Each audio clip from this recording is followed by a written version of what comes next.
This call is now being recorded. Good evening everyone. तो जैसा कि आप सभी को पता है, हम यहाँ पे ले रहे हैं ऑनलाइन क्लासेस। किस क्लास के लिए? तो वो है 10th क्लास के लिए। किस सब्जेक्ट की? तो वो है मैथ की, जिसमें हमने आपके 9th चैप्टर को पढ़ना अब स्टार्ट करेंगे। ठीक है, क्योंकि हमने पिछले आपके हाफ ईयरली एग्जाम से पहले जो है वो 8वां चैप्टर खत्म कर लिया था। आज जो हम शुरू करेंगे वो हम करेंगे 9th चैप्टर को स्टार्ट। तो वैसे तो कुछ बच्चों ने इस चैप्टर को पहले ही कर लिया होगा, कुछ बच्चे अभी इसको करेंगे स्कूल में, तो दोनों के लिए ही बेटर है। अच्छा, इस वाले चैप्टर से जो है वो जो बड़ी तरह के सवाल होते हैं, जिसको हम केस स्टडी कहते हैं, वैसे क्वेश्चन भी कभी कभी बनते हैं।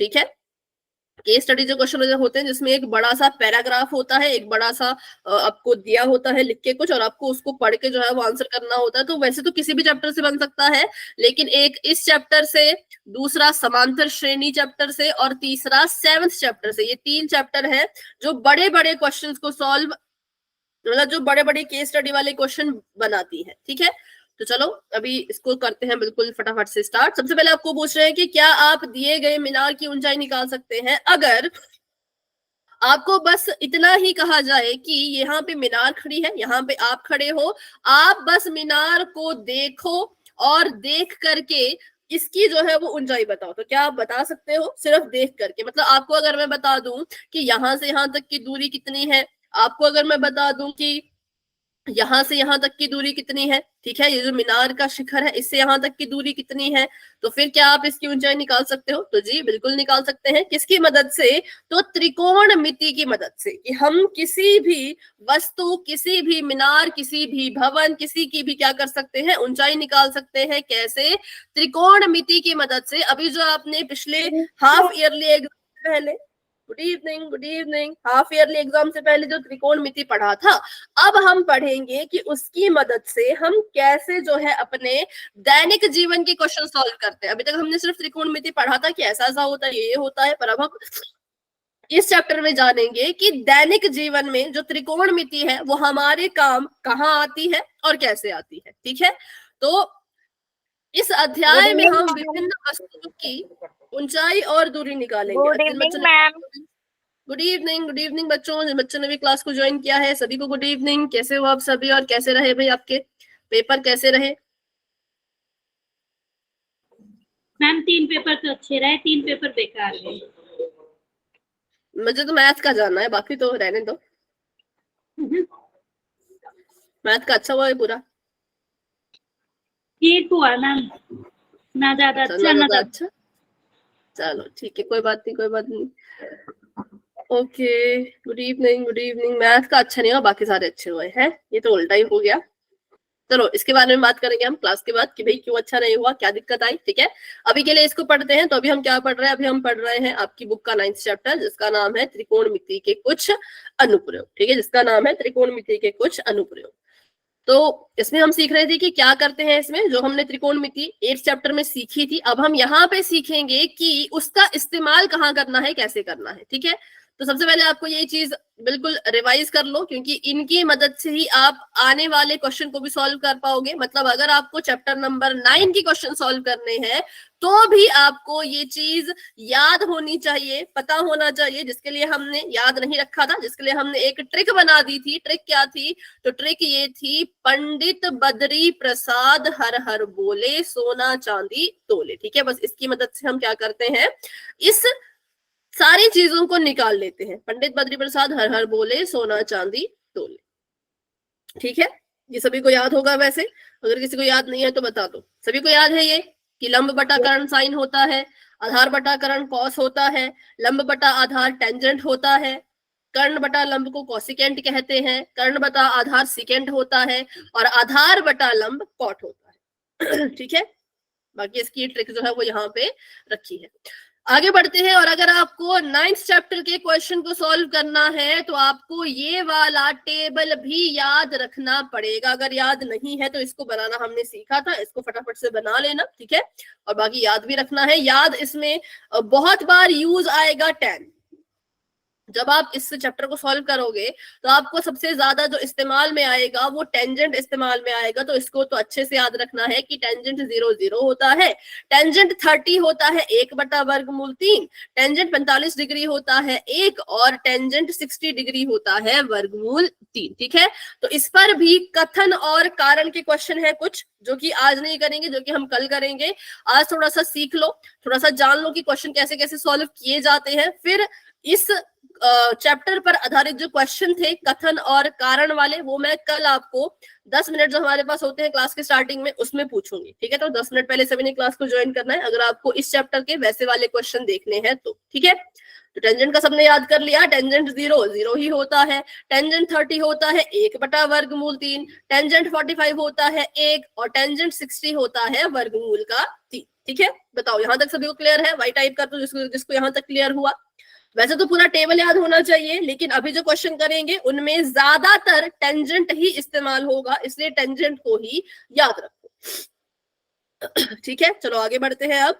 अब सबसे जरूरी चीज जिसमें थोड़े से बच्चे कंफ्यूज रहते हैं और जिसमें कंफ्यूज नहीं रहना है, तो आपको कुछ चीजें पता होनी चाहिए, कुछ आपको शब्द यहाँ पे पता होने चाहिए। जैसे कि पहला शब्द है दृष्टि रेखा। क्या है दृष्टि रेखा? तो आपको पता होना चाहिए कि ये दृष्टि रेखा क्या होती है। ठीक है, दृष्टि रेखा यहाँ पे आपको लिख रखा है, इस चित्र में छात्र की आंख से मीनार के शिखर तक खींची गई रेखा को दृष्टि रेखा कहते हैं। जो कि आप बिल्कुल अच्छे से यहाँ पे देख पा रहे होंगे कि यहाँ से इस छात्र की आंख से जो मीनार के शिखर तक एक लाइन जा रही है, इसको हम कहेंगे कि ये दृष्टि रेखा है। क्लियर है यहाँ तक सभी को? दृष्टि रेखा क्या हुई?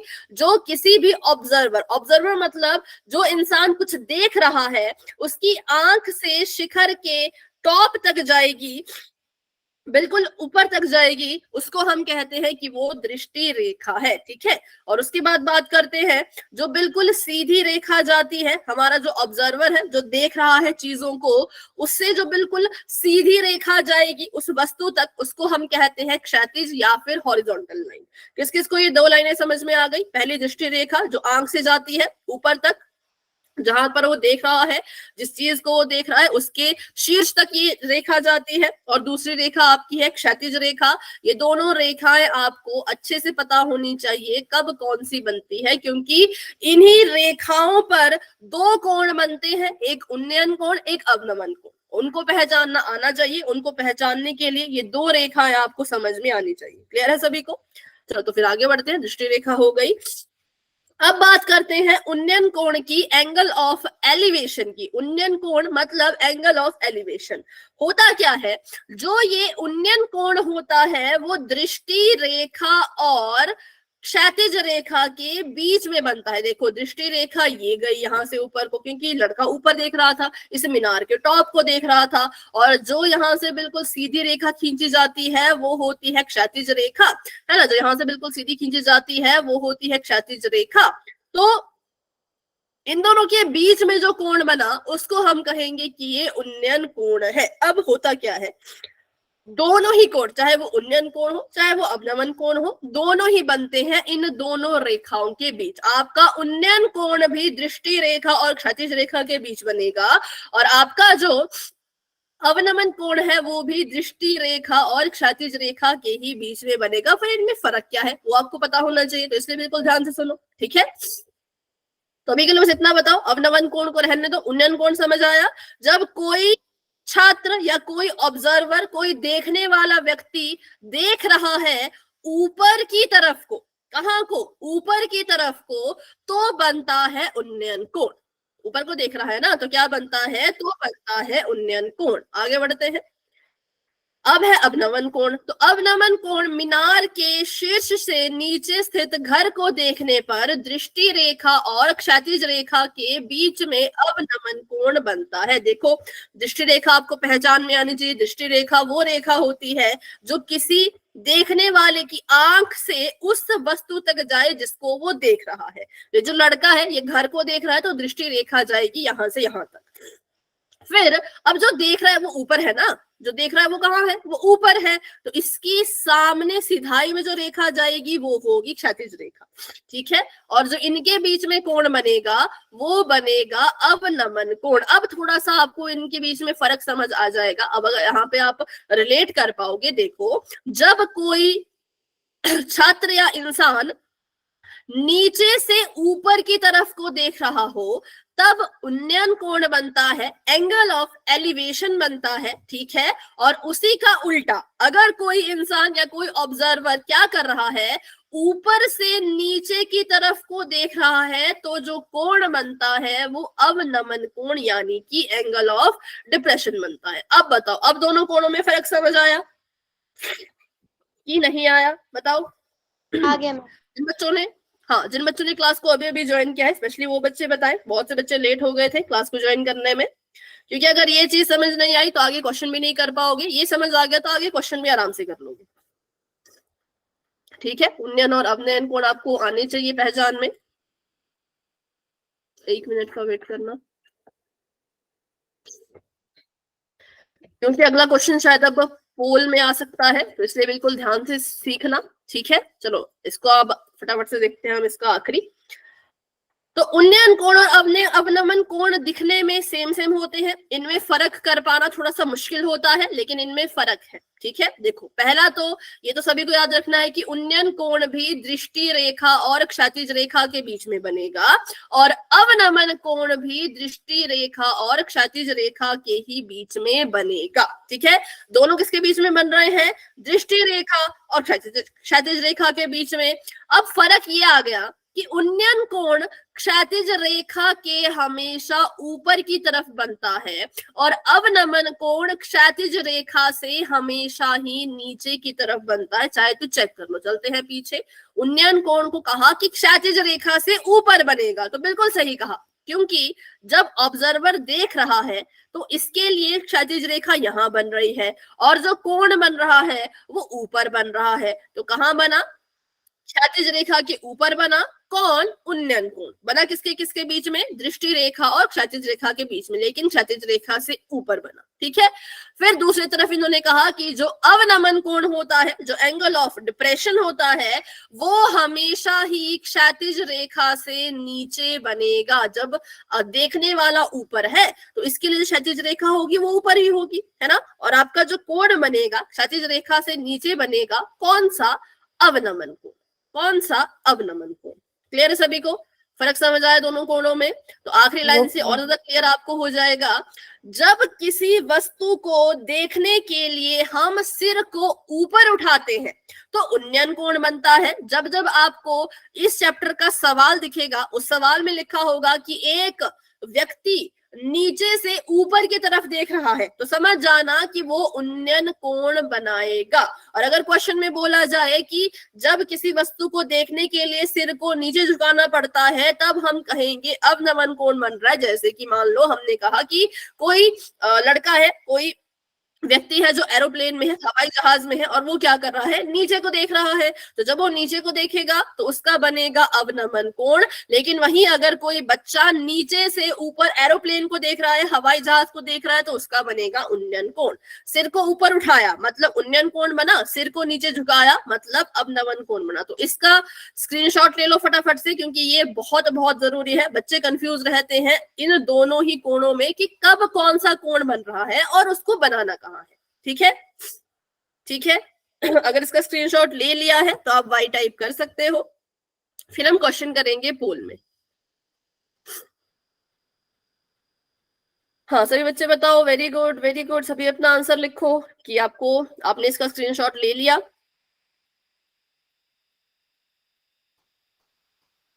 आज क्लास को बच्चों ने थोड़ा सा लेट ज्वाइन किया है, लेकिन कल से बिल्कुल टाइम से ज्वाइन करना, इनफैक्ट 10 मिनट पहले ही ज्वाइन करना, क्योंकि कल हम क्या करेंगे, इस चैप्टर नंबर 9 जो हम पढ़ रहे हैं, ठीक है। जो नए बच्चे हैं वो ध्यान से सुन लो।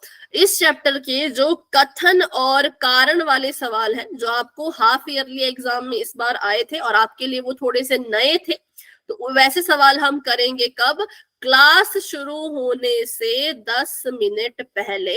ऐसे कुछ सवाल हम पढ़ेंगे जिसमें कथन और कारण वाले हो, इस चैप्टर का हो चाहे वो 8 चैप्टर का हो, चाहे वो किसी भी चैप्टर का हो, वैसे वैसे क्वेश्चन अब हम प्रैक्टिस करना शुरू कर देंगे। ठीक है, तो चलिए अभी के लिए करते हैं चैट को ऑफ और बढ़ते हैं अपनी क्वेश्चन की तरफ। ठीक है, और उसमें आपने बस जो पूछा है उसी का आंसर देना है। तो क्वेश्चन आप सभी के सामने ये है, ये कह रहे हैं कि एक लड़की है सीमा, सीमा ने क्या किया, सीमा अपने घर की छत से नीचे पड़े हुए एक बड़े से पत्थर को देख रही है। सीमा कहाँ है, सीमा है छत के ऊपर। किसको देख रही है, पत्थर को। पत्थर कहाँ है, छत से नीचे। अब आप पता लगाओ कि सीमा को कहाँ देखना पड़ेगा, ऊपर की तरफ या नीचे की तरफ। इस कथन के अनुसार सीमा की दृष्टि रेखा और पत्थर के बीच में कौन सा कोण बनेगा, ये आपने बताना है। अगर सीमा छत के ऊपर है और वो नीचे पड़े पत्थर को देख रही है तो कौन सा कोण बनेगा, ये आपने बताना है। कहाँ पे, पोल में। ठीक है, तो पोल ओपन हो चुका है, आप सभी जाइए और अपना आंसर वहां पे कर दीजिए। मैम मेरा हो गया। कर दिया मैम। हैंड रेज कर लो, देखो जिसका भी हो गया बस अपना हैंड रेज कर लो। ठीक है,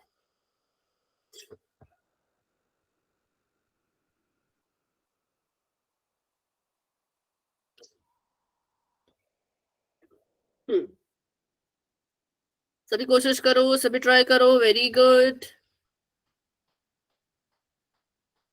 क्लास में हमारे पास है अभी 38 नहीं 37 स्टूडेंट्स क्लास में है और उत्तर अभी दिया है सिर्फ 21 बच्चों ने। बाकी बच्चे भी कोशिश करो। सीमा छत पे है, छत से वो नीचे देख रही है, तो कौन सा कोण बनेगा। कर दिया मैम।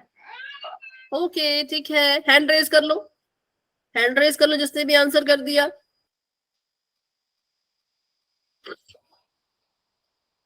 छब्बीस बच्चों के आंसर आ चुके हैं, वेरी गुड। और बाकी बच्चे भी कोशिश करो, सभी ट्राई करो।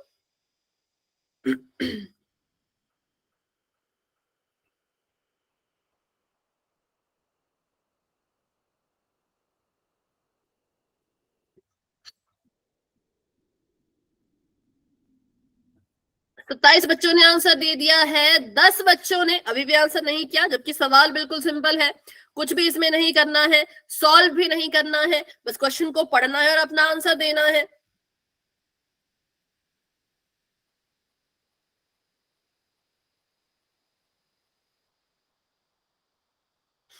ठीक है, 29 बच्चों के आंसर आ चुके हैं, वेरी गुड। और 8 बच्चे अभी भी रहते हैं। ठीक है, बच्चों ने आंसर कर दिया है। ओके बेटा, तो 7 बच्चे अभी भी रहते हैं। तो अभी किसके किसके हैंड रेज नहीं है। विनेश, भावना, मीनाक्षी, शुभम, ललित, जिया, चेतना। रीना देवी जी के नाम से रानी है क्या।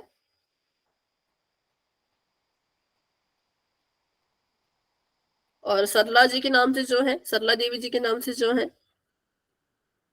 उनका भी हैंड डाउन है, अभी हैंड रेज नहीं है। फटाफट से आंसर करो और अपना हैंड रेज करो।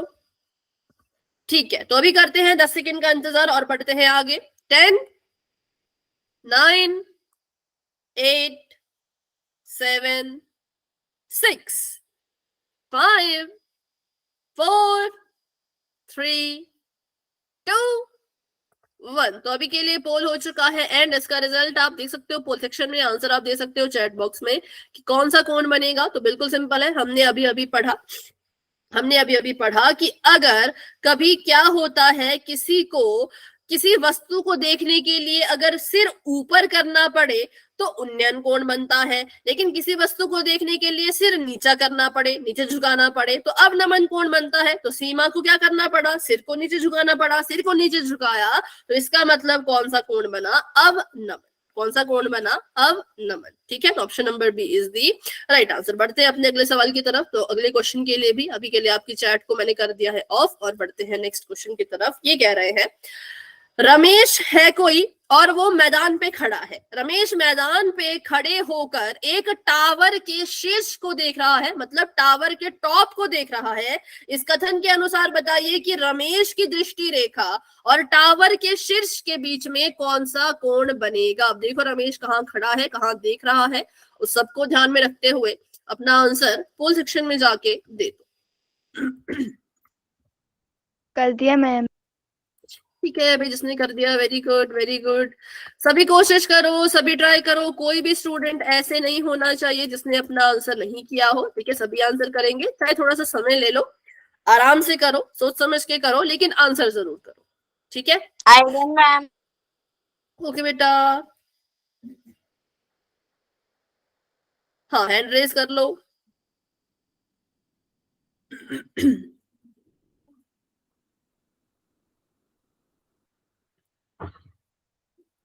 कि कभी कभी क्वेश्चन में बोला होता है उन्नयन कौन बन रहा है, अब नमन कौन बन रहा है, पर वो बनेगा कहाँ वो भी तो पता होना चाहिए ना। तो इसलिए ध्यान रखना है आपने। अगर आपको पता है कि कब कहाँ कौन सा कौन बनता है, तो जब आप आकृति बनाओगे तो आकृति बनाते वक्त भी आपको ज्यादा दिक्कत नहीं आएगी, क्योंकि आपको पता होगा कि कौन सा कोण कहाँ बनेगा। ऊपर से नीचे देखना तो कौन सा कोण बनेगा, कहाँ बनेगा, नीचे से ऊपर देखना है तो कौन सा कोण बनेगा, कहाँ बनेगा, वो सब अगर आपको क्लियर है तो फिर क्वेश्चन को सॉल्व करने में थोड़ी सी कम दिक्कत आएगी, ऐसा बोल सकते हैं, है ना।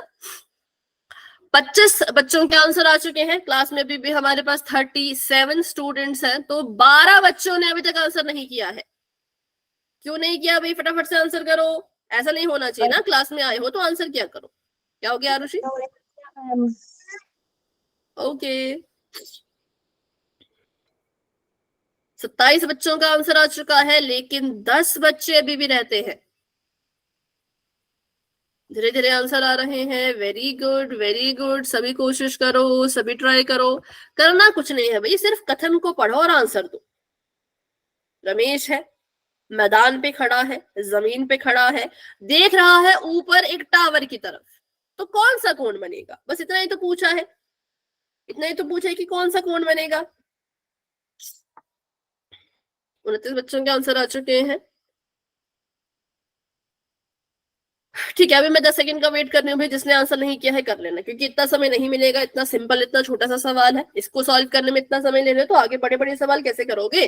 चलो, तो अभी 10 9 8 7 6 5 4 3 2 1। तो अभी के लिए पोल हो चुका है एंड, और इसका रिजल्ट आपको दिख रहा होगा पोल सेक्शन में। आंसर आप दे सकते हो चैट बॉक्स में, जो कि बिल्कुल ही सिंपल आंसर है, कुछ भी इसमें करने की जरूरत नहीं थी, बिल्कुल सिंपल सा सवाल था। अगर वो नीचे खड़ा है और ऊपर देख रहा है तो उन्नयन कोण बनेगा। ठीक है, चलो, option number A is the right answer. अब करते हैं मोस्ट इंपॉर्टेंट चीज, जो कि इस प्रश्नावली को हल करने के लिए, चाहे वो 8वां अध्याय हो चाहे वो 9वां अध्याय हो, आपको आना चाहिए। उसे कहते हैं परिमेयकरण। परिमेयकरण कब किया जाता है और क्यों किया जाता है, तो पहले तो वो सुन लो। परिमेयकरण तब किया जाता है जब जब आपको लगे कि बटे के नीचे वर्गमूल वाली चीज है, जब जब आपको दिखाई दे कि बटे के नीचे वर्गमूल वाली चीज है, तब तब आपको परिमेयकरण करना पड़ेगा। परिमेयकरण करना बहुत आसान है, जैसे कि यहाँ पे मैंने लिखा 8 बटे में वर्गमूल 2। मैंने देखा कि वर्गमूल 2 आ रहा है, बटे में नहीं चाहिए, वर्गमूल वाली चीज बटे में नहीं चाहिए। अगर आ जाए तो क्या करें? अगर आ जाए तो उसका परिमेयकरण करो। परिमेयकरण करने के लिए क्या किया जाता है? वर्गमूल 2 को, बटे में वर्गमूल 2 है ना, तो आप भी बटे में वर्गमूल 2 से ही गुणा करो। क्या करो? बटे में वर्गमूल 2 से ही गुणा करो। जो चीज वर्गमूल के अंदर होती है, ठीक उसी चीज से आपने उसको गुणा करना होता है। यहाँ पे वर्गमूल 2 था, मैंने इसकी गुणा वर्गमूल 2 से करी। यहाँ पे वर्गमूल 5 होता तो मैं यहाँ पे गुणा भी वर्गमूल 5 से करती, है ना। अब नीचे तो आपने गुणा करके लिख दिया वर्गमूल 2 गुणा वर्गमूल 2, लेकिन अगर नीचे लिख रहे हो गुणा करके तो ऊपर भी लिखो। कभी ऐसा नहीं करना है कि नीचे लिख दिया ऊपर नहीं लिखा, तो फिर गलत हो जाएगा। ऊपर भी लिख दो, तो ऐसे इसको लिखेंगे। ये हो गया इसका परिमेयकरण। ठीक है, 8 बटा वर्गमूल 2 का परिमेयकरण किया। उसके लिए क्या किया? 2 यहाँ पे था वर्गमूल का, इसकी गुणा वर्गमूल के 2 से कर दी। अब नीचे गुणा कर रहे हैं तो भाई ऊपर भी करना ही पड़ेगा, तो कर दो गुणा। 8 जब गुणा करेगा वर्गमूल 2 से तो आ जाएगा 8 गुणा वर्गमूल 2, और वर्गमूल 2 जब गुणा करेगा तो इसको ऐसे लिख देंगे। अब हमें पता है, अगर कोई वर्गमूल वाली चीज अपने आप से ही गुणा कर रही हो तो ऐसा बन जाता है वर्गमूल 2 का स्क्वायर। अगर मैं बोलूं कि x कर रहा है x से गुणा तो बन जाता है x स्क्वायर, बनता है ना। तो वैसे ही अगर वर्गमूल 2 से गुणा कर रहा है तो ये बन जाएगा वर्गमूल 2 का वर्ग स्क्वायर। ठीक है, फिर हमें पता है कि इससे ये कट जाता है ना, वर्ग से वर्गमूल कट जाता है। तो हमारे पास क्या बच गया, ऊपर बच गया हमारे पास 8 वर्गमूल 2, और बताओ नीचे कितना बचा, 2। सिर्फ 2। ठीक है, क्या बचा, सिर्फ 2। अब क्योंकि जो 8 है वो वर्गमूल 2 के साथ गुणा कर रहा है, तब हम इसको ऊपर नीचे चार काट सकते हैं। वर्गमूल 2। यहाँ पे होता 8 जमा वर्गमूल 2, तब नहीं काट पाते, लेकिन गुणा का निशान था तो काट दो। 2 एकम 2, 2 चौके 8। तो फाइनली हमारा जो बिल्कुल अंत में जो आंसर आएगा वो कितना आएगा, 4 वर्गमूल 2। ठीक है, मतलब जब हमने 8 बटा वर्गमूल 2 को हल किया, हल करके हमारा आंसर आया 4 वर्गमूल 2। अब ध्यान से देखो तो इसके बटे में कितना है, 1 है। कहाँ वर्गमूल 2 बटे में आ रहा था, नहीं चाहिए था, इसको हटा दिया तो अब बटे में 1 आ रहा है। ठीक है, तो बस इसमें इतना ही था। परिमेयकरण कब करना है, मैंने बता दिया कि जब जब आपको दिखे कि बटे के नीचे वर्गमूल आ रहा है तब तब परिमेयकरण करना पड़ेगा। अगर तो बेचारा अकेला है, इसके साथ कुछ नहीं है, तो आप क्या करो, जो बटे के नीचे है उसी से गुणा कर दो, नीचे भी ऊपर भी। ठीक है, तो चलो देखते हैं आगे, इसको करके बताओ और अपना आंसर बताना। फिर 120 बटा वर्गमूल 3 है, बटे में वर्गमूल 3 है, भाई नहीं चाहिए, नहीं चाहिए तो इसका करो परिमेयकरण। तो परिमेयकरण करो और फिर मुझे फाइनल आंसर बताओ कि आपका उत्तर कितना, 40 वर्गमूल 3। सभी का इतना आ रहा है क्या, बताओ। Yes ma'am. Yes ma'am. ठीक है, मिस क्या आंसर परिमेयकरण क्या करने के लिए वही, हाँ फिर से इसको कर रहे हैं ना, इसको फिर से हम कर रहे हैं। तो परिमेयकरण करने के लिए वही चीज, बटे के नीचे वर्गमूल 3 है, नहीं चाहिए तो क्या किया जाए, कुछ नहीं, वर्गमूल 3 से वर्गमूल 3 की गुणा कर दी जाए। बटे के नीचे है ना, तो आप भी बटे के नीचे वर्गमूल 3 लिख दो गुणा में। अब नीचे गुणा करवा रहे हो तो ऊपर भी गुणा करनी ही पड़ेगी, गलती से भी मत करना कि नीचे गुणा कर दी ऊपर भूल गए, तो फिर आंसर नहीं आएगा। नीचे वर्गमूल 3 की गुणा करी तो ऊपर भी वर्गमूल 3 से गुणा करवानी ही पड़ेगी। ठीक है, तो ये आ जाएगा 120 ने जब वर्गमूल 3 से गुणा किया, तो हमें पता है पूरी तरह से गुणा तो हो नहीं सकते, ऐसा आ जाएगा। और नीचे आ जाएगा वर्गमूल 3 गुणा वर्गमूल 3। फिर हमने सीखा अगर कोई चीज वर्गमूल के अंदर हो और उसी चीज से वर्गमूल वाली चीज से गुणा कर रही हो तो कैसा बन जाता है, तो फिर से लिख लेते हैं, 120 गुणा वर्गमूल 3 ऐसे का ऐसा रहेगा, और यहाँ पे वर्गमूल 3 का हो जाएगा स्क्वायर। क्यों हो जाएगा स्क्वायर, मैंने वही बताया, x का उदाहरण ले लो, जब x को x में गुणा करते हैं तो उसको हम x स्क्वायर लिखते हैं, तो वर्गमूल 3 में वर्गमूल 3 की गुणा करेंगे तो इसको भी हम वर्गमूल 3 का स्क्वायर लिख सकते हैं। ठीक है, अब स्क्वायर से स्क्वायर रूट कट गया, क्या हो गया, स्क्वायर से स्क्वायर रूट कट गया, वर्ग से वर्गमूल कट गया, और हमारे पास बच गया ऊपर 120 गुणा में वर्गमूल 3 और बटे में बच गया 3 अकेला। अब क्योंकि 120 इसके साथ गुणा कर रहा है तो ये नीचे वाले के साथ कट सकता है, इसको हम काट सकते हैं, तो काट दो। 4 3 12, 0 का 0, तो कट कटा के आ गया हमारे पास 40 गुणा में वर्गमूल 3, जिसको आप कैसे लिख सकते हो, जिसको आप सीधा लिख सकते हो ऐसा, 40 वर्गमूल 3। ठीक है, बताओ। अब इस क्वेश्चन में परिमेयकरण करने में किसी को कोई डाउट है तो पूछो, लेकिन अगर कोई डाउट नहीं है तो आप वाई टाइप कर सकते हो।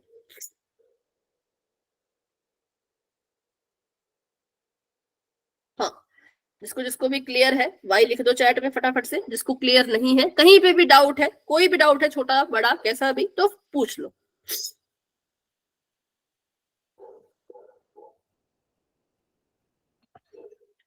माइक ऑन करके पूछ लो, माइक ऑन करके पूछ लो, डाउट है तो। नहीं है, चलो तो फिर आगे बढ़ते हैं।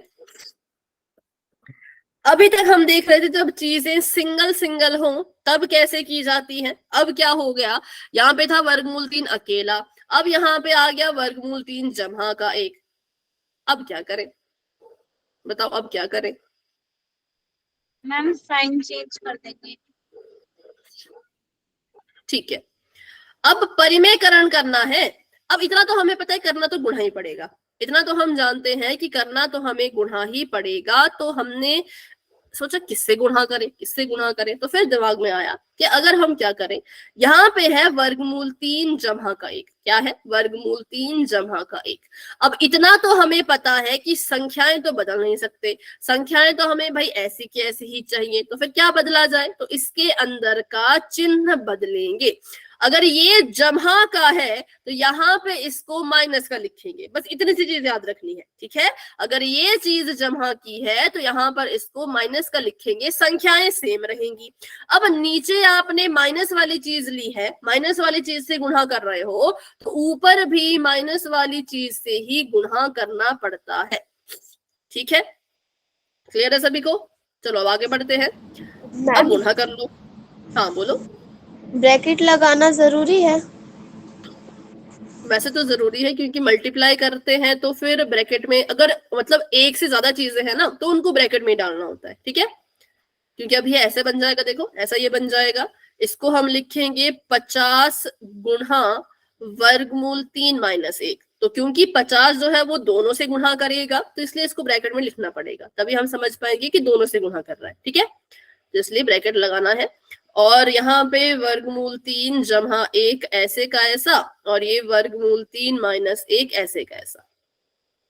अब हमने ऐसा मतलब बिना सोचे समझे तो किया नहीं होगा, इसके पीछे हमारी कुछ चाल तो रही होगी कि हमने यहाँ पे जमा कहा था तो यहाँ पे माइनस का लिया, तो बिल्कुल हमने ऐसा जानबूझ के किया। क्यों? क्योंकि हमें पता है अब ये बन चुका है कुछ इस तरीके का a plus B a minus B, ये कुछ इस तरह का बन चुका है ना, a plus B a minus B. यहाँ पे सर्वसमीका लग जाएगी।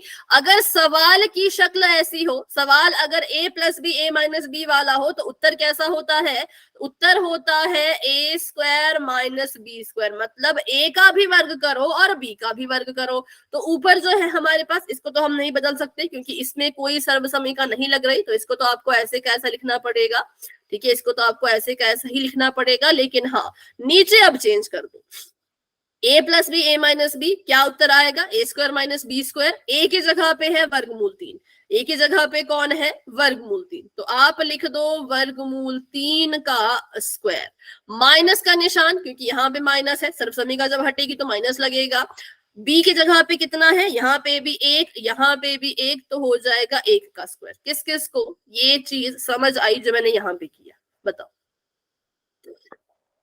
डाउट है तो पूछो। No doubt. हाँ, और किसी ने कुछ कहा था, रिपीट कहा था कि नो कहा था? अभी मुझे समझ नहीं आया।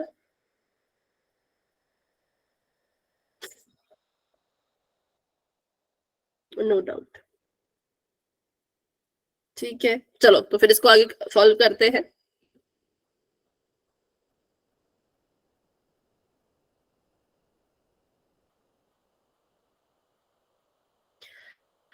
वर्गमूल 3 का वर्ग करो, 3 आ जाएगा।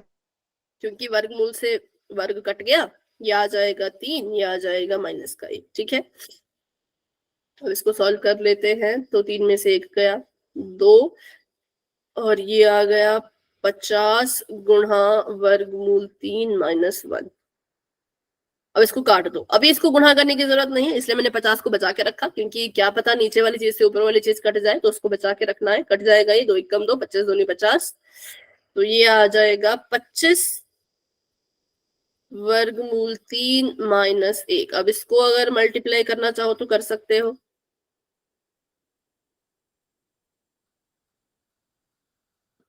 ऐसे लिखो, ऐसे लिखो, वैसे बात तो सेम ही है ना, बात तो सेम ही है, क्योंकि यहाँ से 25 कॉमन ले लो तो ये चीज बन जाएगी, और 25 की गुणा करा दो तो ये चीज बन जाएगी। तो आपको जो भी आंसर दिखे, आपको ये आंसर दिखे तो ये भी ठीक, ये दिखे तो ये भी ठीक, ठीक है।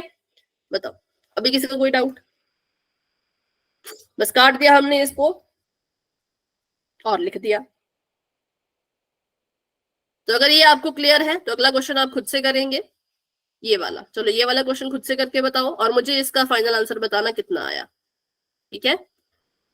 इस वाले क्वेश्चन को खुद से करके बताओ और मुझे फाइनल आंसर बताना, चाहे तो कॉपी पे दिखा देना, चाहे तो चैट में लिख देना, चाहे तो माइक ऑन करके बोल देना। करिए इसका परिमेयकरण, क्योंकि इसके बटे में भी वर्गमूल है, परिमेयकरण करना पड़ेगा, तो करो। इसके तो ऊपर भी वर्गमूल ही है, तो ऊपर से तो हमें कोई फर्क पड़ता नहीं, ऊपर वर्गमूल आ सकता है लेकिन नीचे नहीं आना चाहिए, बट नीचे भी आ रहा है तो इसका परिमेयकरण करना ही पड़ेगा।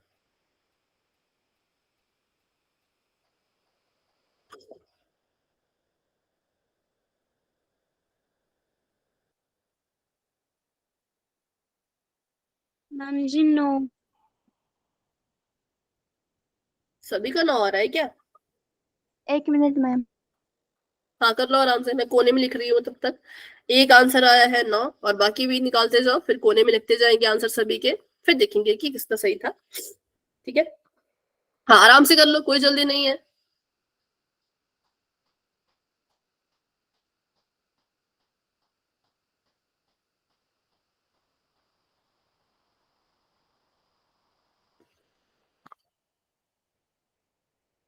बस इस चीज को याद रखना कि अगर दो चीजें दिखने में एक जैसी हो और गुणा कर रही हो तो उस चीज को एक बार लिखो, घात में 2 लगा दो। अगर दो चीजें दिखने में एक जैसी है, साइन वाइन सब सेम है, गुणा हो रही है, तो उस चीज को एक बार लिखो और उसके सिर पे स्क्वायर लगा दो, उसके सिर पे वर्ग लगा दो। ठीक है,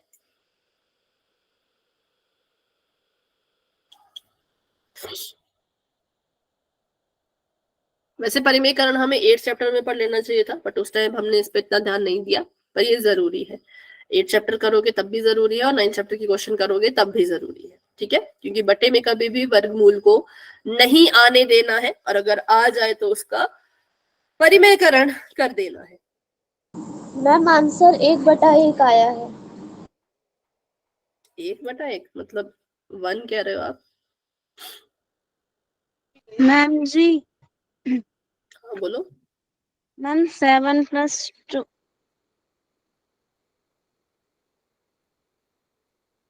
7 प्लस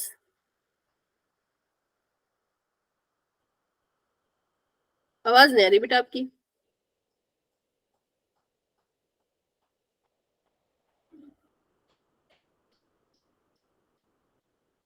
चलो इसको सॉल्व करते हैं। 9/1,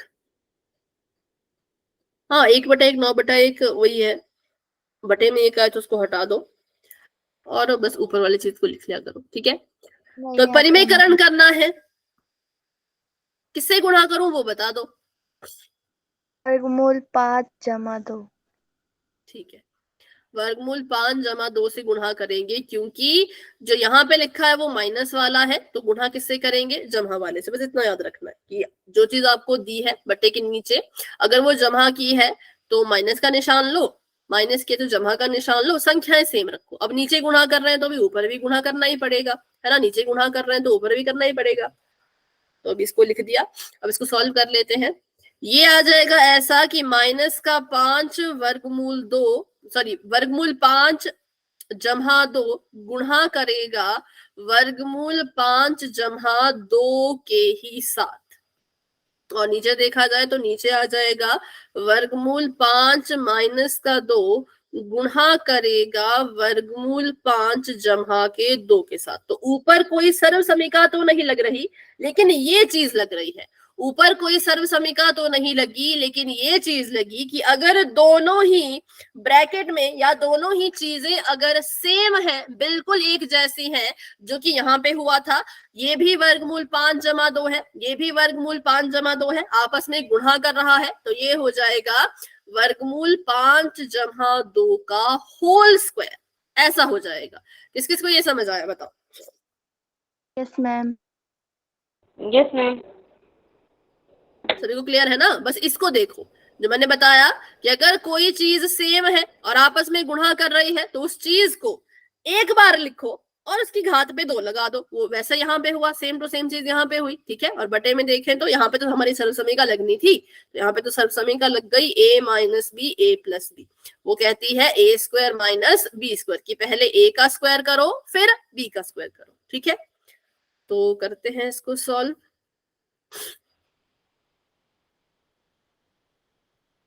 ये आ जाएगा वर्गमूल 5 का स्क्वायर और माइनस का निशान 2 का स्क्वायर, और यहाँ पे कौन सी सर्वसमीका लग जाएगी अब? a + b whole square. ठीक है, ऊपर वाले में कौन सी सर्वसमीका लग जाएगी, ए प्लस बी होल स्क्वायर, तो बस उस सर्वसमीका को लगाते हैं। ए स्क्वायर मतलब 5 का वर्गमूल, 5 का स्क्वायर 5 आ गया, 4 का 2 का स्क्वायर करेंगे तो 4 आ गया, 2ab 2 गुणा वर्गमूल 5 गुणा 2 मतलब 4 वर्गमूल 5 ऐसा आ जाएगा, और बटे में 5 ऐसे का ऐसा माइनस करो। मेरा तो कुछ और ही आ रहा है भाई। 5 जमा 4 9 जमा का 4 वर्गमूल 5। मैम जी मैंने ना 2 की जगह √2 ले लिया था। 2 का एक मिनट एक एक, अच्छा 4 आएगा, सॉरी, हाँ यहाँ पे 4 आएगा। हाँ अब बोलो क्या बोल रहे थे। मैम जी मैंने 2 की जगह ना √2 ले लिया था, मैंने देखा नहीं कुछ। अच्छा ठीक है, कोई बात नहीं कोई बात नहीं। तो ये इसका आंसर था। तो इसका आंसर भाई ना ही 9 है ना ही 1 है, इसका आंसर ये है। ठीक है, अब क्यों ये है तो इस गलती मुझे पता चल गई। आपने क्या किया, आपने ये चीज नहीं की, आपने फटाफट से इसका स्क्वायर कर दिया और इसका स्क्वायर कर दिया और बस हो गया। लेकिन ऐसा नहीं होता, जो a प्लस बी का होल स्क्वायर होगा तो a का स्क्वायर जमा b का स्क्वायर जमा 2ab। ठीक है, अच्छा हिमांशु आपका था, ठीक है। हाँ जिसका जिसका भी आया था करेक्ट है, और जिसका जिसका भी नहीं आया था वो अभी बताओ। अभी क्लियर हुआ? मैम 5 का स्क्वायर करेंगे तो 25 होगा ना, तो ओनली 5 क्यों लिखा है? 25 नहीं होगा ना, क्योंकि 5 वर्गमूल के अंदर है। देखो 5 जो है वो वर्गमूल के अंदर है, तो इसका स्क्वायर हो ही नहीं पाता। हाँ, ये sorry. वर्गमूल को काट देता है। ठीक है, तो इसके बटे में 1 नहीं लिखना तो इसको ऐसे लिख सकते हो, इसके बटे में अगर 1 नहीं भी लिखना इसको बस इतना लिख सकते हो। ठीक है, ओके मैम। चलो तो बस इसमें इतना ही था, परिमेयकरण में इतना ही था। बस ध्यान रखना है आपने कैसे कैसे परिमेयकरण करते हैं, बाकी जब क्वेश्चन करेंगे तो भी आपको अच्छे से परिमेयकरण करना आ जाएगा। अभी के लिए क्वेश्चन कर लेते हैं फटाफट से इस चैप्टर का। तो आपको बोला है धरती पर एक मीनार उधरवाधर खड़ी है। ठीक है, उधरवाधर मतलब वर्टिकल, वर्टिकल मतलब बिल्कुल सीधी। जो मीनार है वो उधरवाधर खड़ी है, बिल्कुल सीधी खड़ी है। धरती के एक बिंदु से, जो मीनार के पाद बिंदु से 15 मीटर दूर है। एक बिंदु धरती पर है, एक है मीनार का पाद बिंदु। ठीक है, तो पाद बिंदु होता है इसका फुट, इसका पैर, मतलब किसका, मीनार का पैर। तो मीनार का जो पाद बिंदु है वो यहाँ पर होगा, इधर होगा जहां पे ये खड़ी है, ये इसका पाद बिंदु होगा। और एक बिंदु धरती पर लो, वो बिंदु कैसा होना चाहिए, धरती वाला, जो इसके मीनार के पाद बिंदु से 15 मीटर दूर है। तो मैंने बना दिया, ये है वो बिंदु। ठीक है, मतलब पहले से बना था, ये है वो बिंदु जो मीनार के पाद बिंदु से 15 मीटर दूर है। और आपको कोण भी दे रखा है कि ये एक कोण बन रहा है 60 डिग्री का, और इसके बीच की दूरी, इस बिंदु से मीनार के बीच की, मीनार के पाद बिंदु की दूरी 15 मीटर है। पता क्या करना है, पता ये करना है कि ये मीनार कितनी ऊंची है। ठीक है, ये मीनार कितनी ऊंची है। तो कुछ है आपको आइडिया कैसे करोगे इसको सॉल्व, बताओ जो जो पढ़ चुके हैं अपने स्कूल में। नो आइडिया, तो चलो फिर इसको देखते हैं। इन क्वेश्चन को सॉल्व करने के लिए जब तो आपको बिल्कुल सीधा साधा क्वेश्चन आता है, ये है बिल्कुल सीधा साधा क्वेश्चन, बिल्कुल सिंपल क्वेश्चन है ये। ऐसे सिंपल क्वेश्चन को सॉल्व करने के लिए हम स्टेप बाय स्टेप चलते हैं। ठीक है, स्टेप बाय स्टेप में हर क्वेश्चन में सबसे पहले तो आपको ये करना ही है, स्टेप नंबर 1 ये करना है कि जितनी चीजें दे रखी हैं 15√3, ओके देखते हैं, जितनी चीजें दे रखी हैं सबसे पहले तो भाई उनको लिख लिया करो। तो अभी आपको क्या क्या दे रखा है, आपको दे रखा है कि जो मीनार के पाद बिंदु से धरती के बिंदु की दूरी 15 मीटर है। ठीक है, और ये कौन सा कोण है जो ये डैश मैंने लिखा है, बताओ इस डैश में कौन क्या लिखूं मैं, उन्नयन या अवनमन? ठीक है, क्वेश्चन में दे भी रखा है वैसे उन्नयन कोण, और हम देख भी पा रहे हैं कि अगर कोई यहां से देख रहा है ऊपर की तरफ को तो उन्नयन कोण ही बनेगा, है ना। और ज्ञात क्या करना है, मीनार की ऊंचाई। तो सब आगे लिखा था, इसलिए मैंने इसको दोबारा नहीं लिखा। धरती के एक बिंदु से मीनार के पाद बिंदु की दूरी है 15 मीटर, उन्नयन कोण है 60 डिग्री, और मीनार की ऊंचाई AC। क्यों, क्योंकि हमें नहीं पता वो कितनी है, वो हमने निकालनी है। तो अभी के लिए हमने बस नाम दे दिया इसको AC का। ठीक है, चलो अब इसको सॉल्व करते हैं। सॉल्व करने के लिए सबसे पहली चीज लंब और आधार। क्यों हम लंब और आधार की इसमें बात कर रहे हैं? क्योंकि ध्यान से देखो, जो चीज हमें दी है वो ये दी है, मतलब आधार हमें दे रखा है, और जो चीज हमें ज्ञात करनी है वो ये ज्ञात करनी है, मतलब लंब ज्ञात करना है। ठीक है, तो दिया है हमें आधार, निकालना है लंब।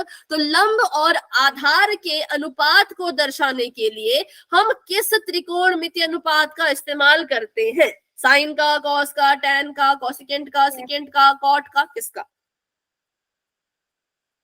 बताओ।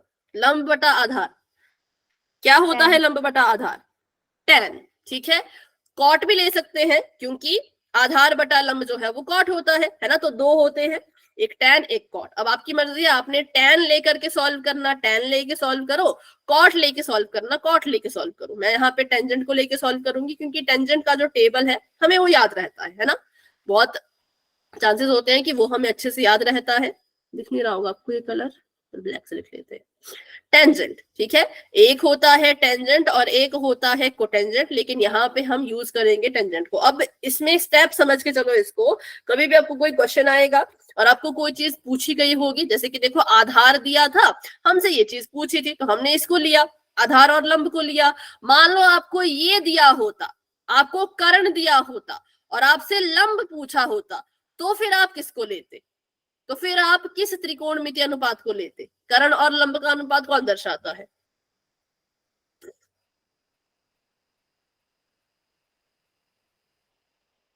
बताओ, किसको लेते फिर? P बटे B हाँ, अपॉन H। लेकिन उसका नाम बताओ, जैसे टैन और कॉट बोला ना मैंने, वैसे आप लेते बी अपॉन एच को? नहीं, साइन तो ये होता है परपेंडिकुलर और हाइपोटेन्यूज। मैम कोसेक नहीं नहीं, रुको, अरे रुक जाओ, ठीक बोला था साइन, क्योंकि कर्ण एच होता है, ये होता है परपेंडिकुलर। हाँ ठीक बोला था भाई, साइन ठीक बोला था। साइन और कॉसिकेंट इन दोनों को ले लेते हैं ना, यहाँ पे साइन ले लेते, कॉसिकेंट ले लेते। तो बस ऐसे ही आपने देखना है, जब भी इस क्वेश्चन को सॉल्व करना है, आपने शुरू करना है सॉल्व करना, तो ये देखना है कि भाई पूछा क्या है और दिया क्या है। जो पूछा और दिया होता है उनका बटा करके देखना है कि भाई किस त्रिकोणमिति उसको हम ले, किस त्रिकोणमिति अनुपात को हम ले। यहाँ पे आधार और लंब के बारे में बात चल रही थी, तो हमने कहा आधार और लंब तो भाई हमारा टैन बताता है, तो हमने टेंजेंट ले लिया। ठीक है, टेंजेंट थीटा। अब टेंजेंट थीटा अगर लिखना है तो कैसे लिखे? ये है टेंजेंट का कोण, अब इसको कैसे लिखते थे बताओ?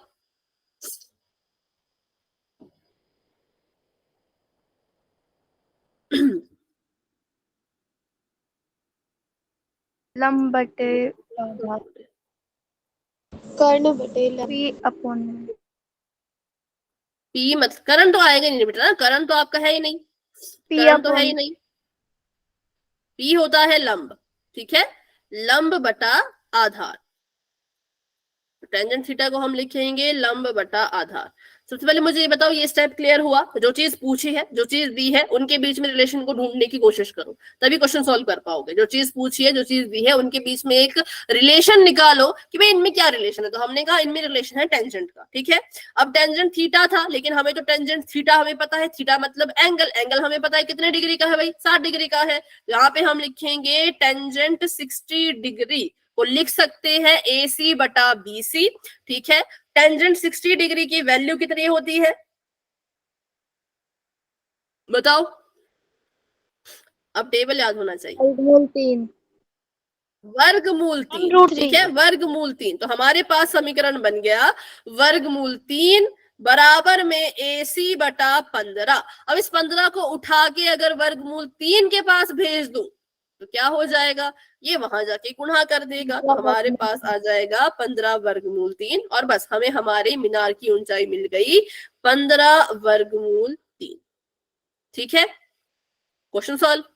तो ये होते हैं बिल्कुल सिंपल, बिल्कुल सीधे साधे सवाल जिसको हमने सॉल्व करना होता है। ये बिल्कुल सिंपल सवाल था। ठीक है, इसमें हमने कुछ नहीं किया, हमने पहले पता किया कि किसको ले, टेंजेंट को ले, कोटेंजेंट को ले, साइन को ले, कॉस को ले, किसको ले। एक बार वो पता चल जाए, कोण तो आपको दिया ही होता है, फिर कोण की वैल्यू भर दो, जो दिया है उसकी वैल्यू भर दो, जो निकालना है उसको आराम से निकाल लो। ठीक है, तो इस क्वेश्चन को अभी इतना ही रखते हैं, और अभी अगला क्वेश्चन आप मुझे करके बताओ।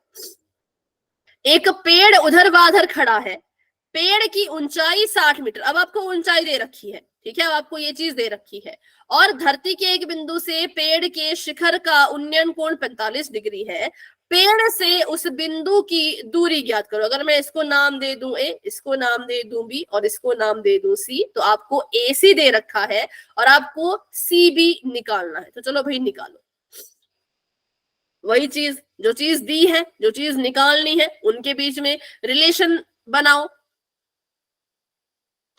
किसको लोगे वो पता करो।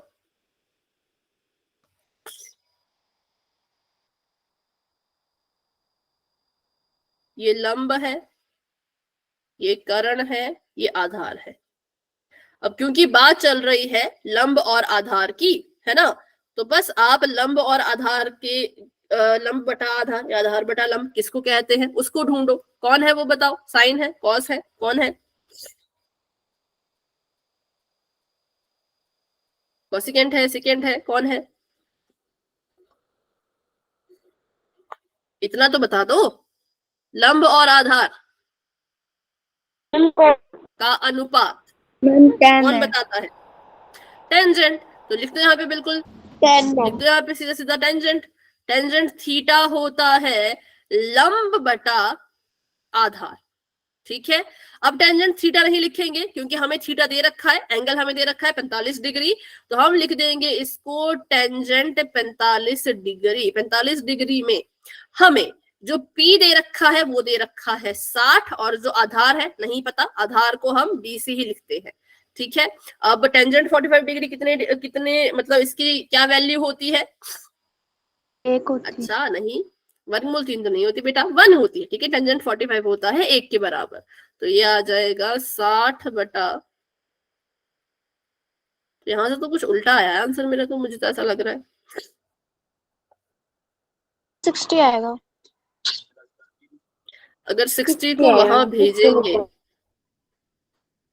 हाँ ठीक है ठीक है, ये आ जाएगा। देखो अभी 60 को उधर भेजो बराबर के उस पार, तो ये बटे में चला जाएगा। अगर 60 को उधर भेजेंगे ना तो ये चला जाएगा बटे में, क्योंकि यहाँ पे अगर 60 बटे के ऊपर है तो बराबर के उस पार जाके बटे के नीचे चला जाएगा, और BC बटे के नीचे है तो ऐसे ही रखो, इसको ऊपर रह जाएगा इसके। किस किस को ये समझ आया पहले तो ये बताओ, किस किस को ये समझ आया?